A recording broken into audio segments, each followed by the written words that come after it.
উফ, পিঠটা কেমন করছে, ব্যথা ব্যথা।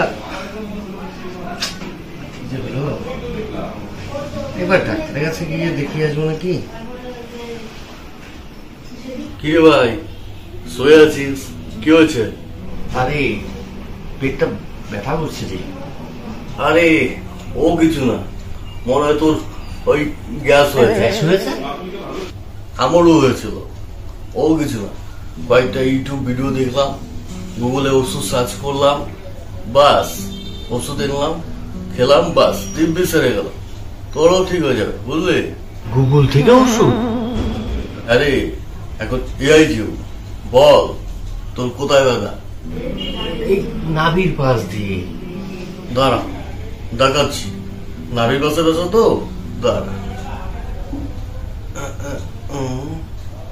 এই তো এসে গেছে, দাঁড়া বলছি।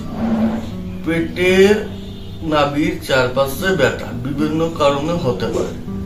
এর মধ্যে সবচেয়ে সাধারণ কারণ হলো নাভির হার্নিয়া, যেখানে পেটের দেওয়ালের দুর্বল অংশের মধ্যে দিয়ে অন্ত্রের একটি অংশ বেরিয়ে আসে।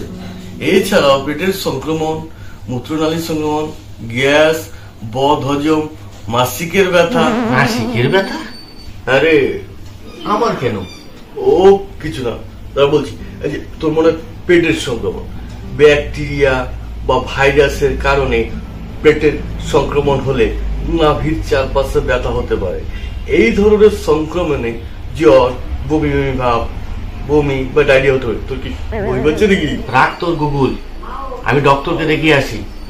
আরে দাঁড়া, আমি সার্চ করে ওষুধ বলে দিচ্ছি তোকে। তুই কি যাবি আমার সাথে? তবে চল, তোকে ওই ডাক্তারি দেখিয়ে নিয়ে আসি।